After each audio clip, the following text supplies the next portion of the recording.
People are the majority of the voting age in our country. Why can't young people organize themselves and throw out the 70-year-olds? The question is not whether you can throw out the 70-year-olds. The question is that in a situation where the same mind clamors for bread and books, bread will always win. And the political elite of this country have mastered the art because they know that 500 naira and 1,000 naira will make people sell their votes at the polling booth. And so it is not that we young people don't want to organize to take over from you. But it is that your generation has the money to keep our generation aground. And you have your generation has deliberately, sir, except for very few progressives like you, refused to give us the kind of education that will empower us to demand mandatory accountability from your generation. The kind of education that will help us to become innovative and drive competitiveness for Nigeria's economy. When you say that banks are giving loans to small businesses in Nigeria, the banks come with double-digit loans that are unaffordable for those small businesses. When you talk about youth and unemployment, the idea is not even youth unemployment. The idea is that youth unemployability is a greater challenge above youth unemployment. When you do not empower our generation to speak English so that we can get the right kind of jobs that will help us stand side by Singapore, Finland, and Canada, you deprive us of our fundamental humanity. I agree with you, don't worry.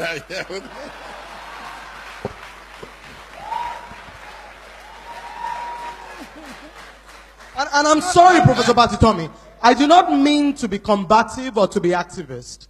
This is a platform for reasonable conversation. Absolutely. But I believe that young people like me get the opportunity to speak truth to power only once in a while.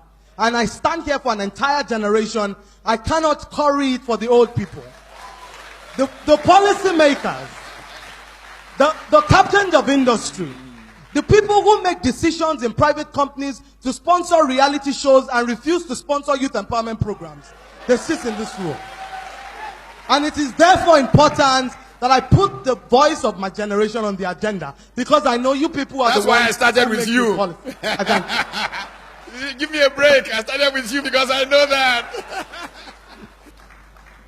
Based on logistics, there are two categories of young people in Nigeria today. The first category, the educated, empowered, and privileged. The second category, the poor, the deprived, and angry young people, who form the majority of the youth population you refer to, and are the ones that have become the tools of trade in the hands of the politicians. So we, the young people who are educated and can make the type of decisions and understand where Nigeria needs to go, are in our minority. The ones in the villages and the bushes who don't have education, who are poor and angry, who become area boys, do not even have food to eat 3 times one day. Now, where do we go from here? How do we promote inclusiveness? Nigeria and Africa have to become entities that embrace consequences. What do I mean by that? Consequences, when we begin to punish bad behavior in Nigeria, when people steal our money and we put them in jail, Nigeria and Africa will become better countries. I'll tell you why, sir. In Singapore, under Lee Kuan Yew, a minister bargained with a contractor and took money and took bribe from him to give him a contract. When Lee Kuan Yew found out, the minister committed suicide and left a note behind that he would rather die than face the consequences Lee Kuan Yew will place them. In Nigeria, when people steal our money, we give them chieftaincy titles. When they steal our money, we give them doctorate degrees. Somebody said that the reason why rich people in Nigeria don't fund research is because there's no substance at the base of their wealth. So when we do not place consequences side by side our actions, we do not send a strong message to the people who have stolen.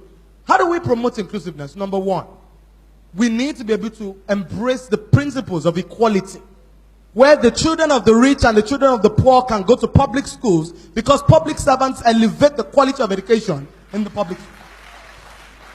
Number two, where the children of the poor can get jobs without having connections. When they go to University of Lagos and go to University of Ibadan, and they are given the same kind of jobs that people like me who went to Harvard University Kennedy School can get. That is when we become an equal country. A country where the children of the rich go to school abroad and come back to lead the corporations is not a country. We're just simply cohabiting. Why do I say that? As things currently stand, one day, during the Occupy Nigeria protest in 2012, the area boys didn't protest to Oshodi. They didn't go to Agege. They didn't go to Yanopaja. They went to VGC. They went to Ikoyi. They went to Lagos. They went to VIA. It means that they know the homes where the rich people, the children of the rich people stay. And the truth is that in a country like this, where we continue to segregate and keep the children of the poor aground, this country is going to go up in flames one day. People are going to get to a point where they cannot take anymore. And people are going to get to a point where they cannot take anymore. When we create jobs, we cannot, within companies, we cannot decide that, for example, the children of the rich must be superior to the children of the poor. And as we continue to promote the ideas of diversity, of inclusion, of equality, we need to move forward and think about how to strengthen the economy of Nigeria by diversifying.